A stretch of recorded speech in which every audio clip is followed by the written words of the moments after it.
Alerta. Lo que está sucediendo en Washington es más peligroso de lo que piensas. Un nuevo plan contra Rusia ha sido revelado, pero el verdadero objetivo eres tú. Los políticos estadounidenses han encontrado una nueva fórmula mágica. Si algo va mal, culpa a Putin. ¿Bajan las encuestas? Putin. ¿Sube el combustible? Putin. ¿Cambio climático? También Putin, por el gas natural. Pero esto ya no es un simple juego de señalar culpables. El senador Lindsey Graham acaba de hacer un anuncio que sacudirá la economía mundial. Aranceles del 100% para cualquier país que compre petróleo ruso. China, India, Brasil, nadie se salvará.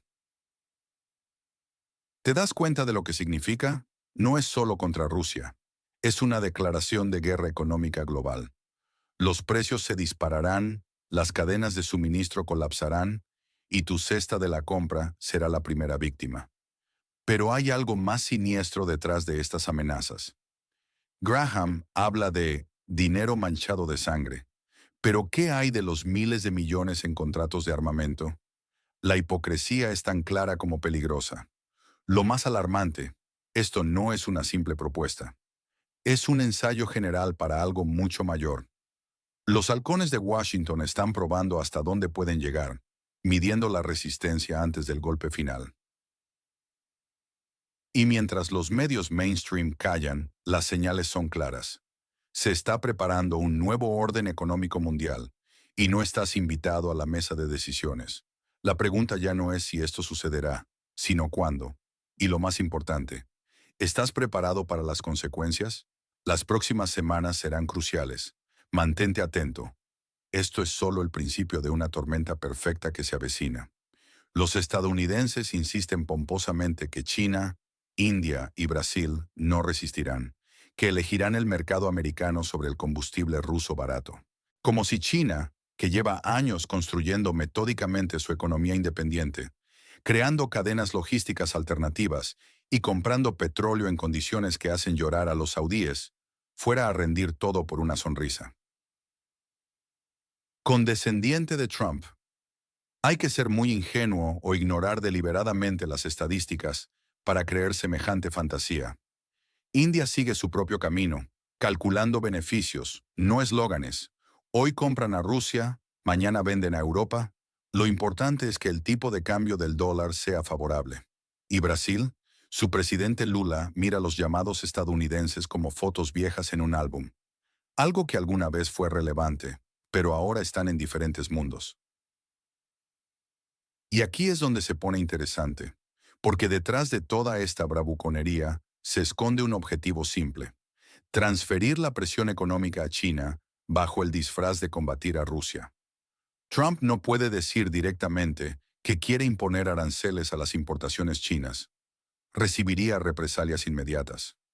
Pero si lo envuelve todo en la lucha contra el petróleo sangriento de Putin, suena noble, políticamente correcto, y el electorado aplaude.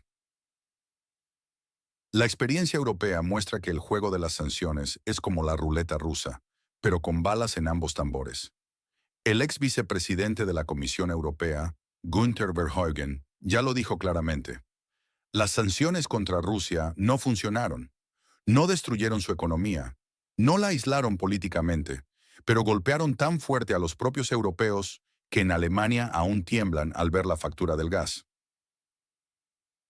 Pero lo más inquietante aún está por venir, porque mientras Occidente juega a este peligroso juego de sanciones, otros actores están moviendo silenciosamente sus fichas en el tablero global, preparándose para un mundo que ya no seguirá las reglas del viejo orden. Las últimas medidas económicas contra Rusia han alcanzado niveles que rozan lo absurdo. El 18º paquete de sanciones europeas incluye ahora restricciones sobre transacciones relacionadas con Nord Stream, un proyecto ya inoperativo. Es como multar a un caballo muerto por contaminar, una medida que refleja más desesperación que estrategia. Los analistas económicos en Bruselas miran el futuro con el mismo entusiasmo que pacientes esperando al dentista. La industria europea se tambalea, la logística está en crisis y el sector energético apenas se sostiene. Sin embargo, persisten en su estrategia de atacar a Moscú económicamente, ignorando que sus propios bolsillos están cada vez más vacíos mientras Rusia fortalece sus lazos comerciales con Oriente. Consideremos el escenario que plantea Trump. Aranceles del 100% sin previo aviso. ¿Las consecuencias? China reduciría sus exportaciones a Estados Unidos y limitaría el acceso a componentes esenciales. India buscaría nuevos mercados, Brasil reconsideraría sus alianzas, y la economía estadounidense sufriría una inflación galopante, junto con disrupciones en la cadena de suministro. Es como dispararse al pie para asustar al vecino. Puede que funcione, pero quien dispara queda cojo. Cuando Lindsey Graham afirma que Trump le pateará el trasero a Putin, ¿habla en serio? ¿O es simplemente un espectáculo político para jubilados que votan automáticamente por presupuestos militares? Toda esta retórica beligerante se asemeja a fuegos artificiales. Mucho ruido, luces brillantes, pero al final solo queda humo y tierra quemada. Putin observa estas amenazas sin inmutarse.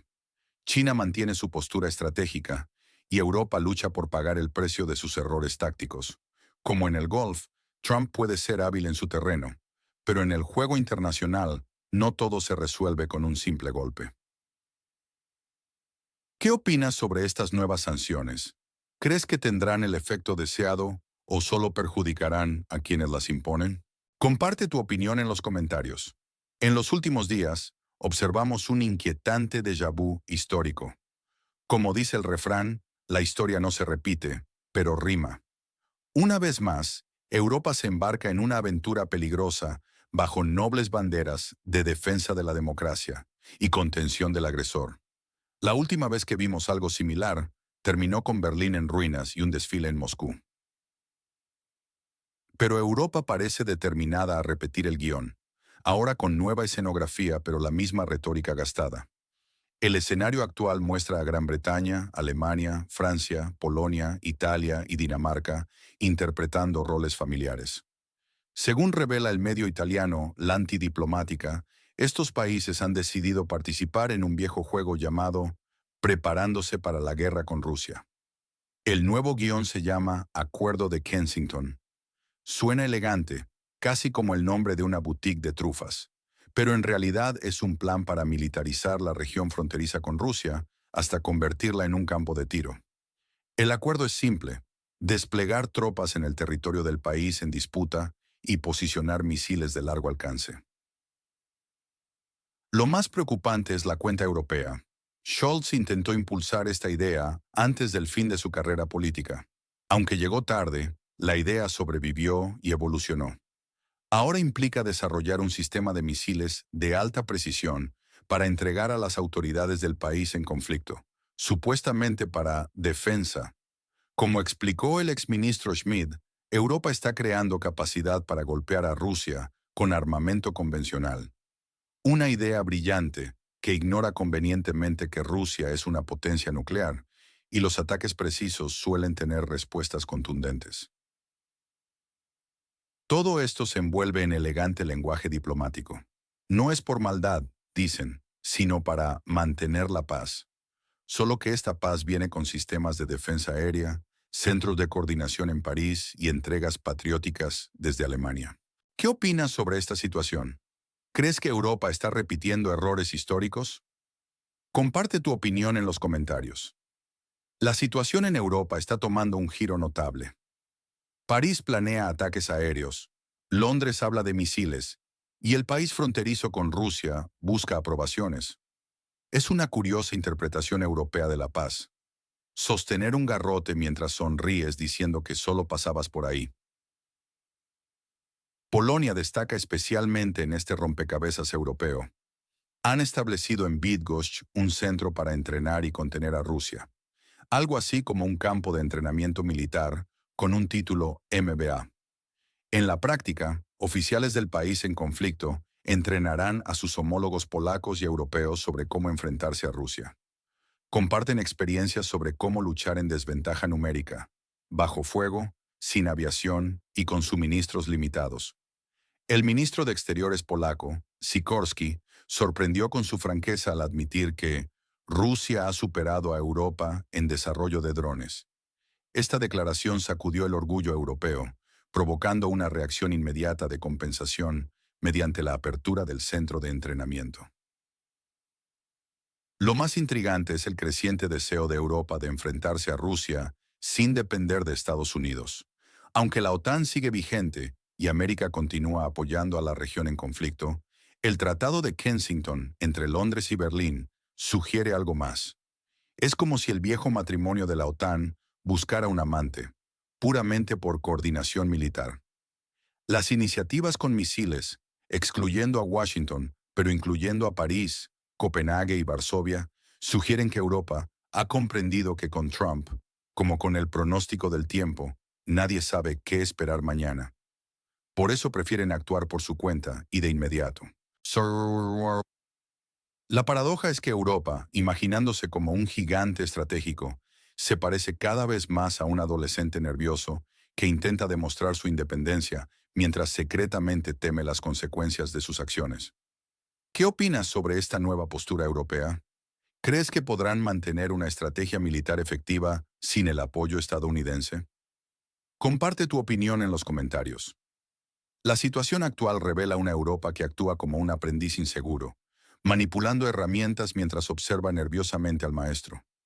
La región de inestabilidad se ha convertido en su laboratorio experimental de guerra, donde instalan bases, centros y misiles, siempre lejos de Bruselas, pero cerca de la frontera rusa. Esta precipitación genera dos interpretaciones. O Europa sufre un pánico colectivo, o estamos presenciando ese momento histórico donde se activa el reflejo de atacar primero. Sin embargo, esta vez, ser los primeros podría significar ser los últimos. Rusia no es un adversario al que se pueda sorprender desprevenido. Moscú siempre tiene respuestas contundentes preparadas. Mientras los políticos europeos intentan justificar que el despliegue militar en el país fronterizo con Rusia no constituye una agresión, surge la pregunta lógica. ¿Cómo reaccionarían si Rusia desplegara misiles en Bielorrusia, Kaliningrado o Serbia? ¿Lo considerarían defensa o provocación? El Tratado de Kensington no es solo un documento, es un síntoma de profunda inseguridad, impotencia política e ilusión colectiva. Refleja la creencia errónea de que las armas pueden resolver lo que décadas de errores estratégicos han deteriorado. Europa aún no decide si es un actor independiente o simplemente un decorado en el juego de otros. Quienes hoy trazan líneas de ataque en los mapas del territorio, en disputa, mañana podrían estar dibujando rutas de evacuación. Los que alientan el fervor bélico desde los titulares podrían necesitar traductores en Rostov el próximo año. La historia conoce estos guiones, y generalmente los tanques no salen de Bruselas, sino que avanzan hacia ella. La zona de conflicto actual no es solo un territorio, es una misión emocional de supervivencia, con inflación como bonus y consecuencias impredecibles como jefe final. No sorprende que quienes lograron salir no deseen regresar. El instinto de supervivencia sigue intacto. ¿Qué opinas sobre esta situación? Comparte tu punto de vista en los comentarios. La realidad económica del país fronterizo con Rusia se ha vuelto cada vez más sombría, según revelan nuevos datos estadísticos. Más del 60% de los ciudadanos que han emigrado han declarado que no tienen intención de regresar, incluso si el conflicto termina. La razón es simple. No hay nada a lo que volver excepto un sistema que ha institucionalizado la pobreza.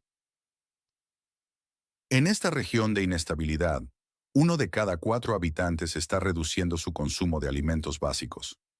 No hablamos de lujos o vacaciones. Estamos hablando de comida esencial. Las cifras del Centro de Estrategia Económica son alarmantes.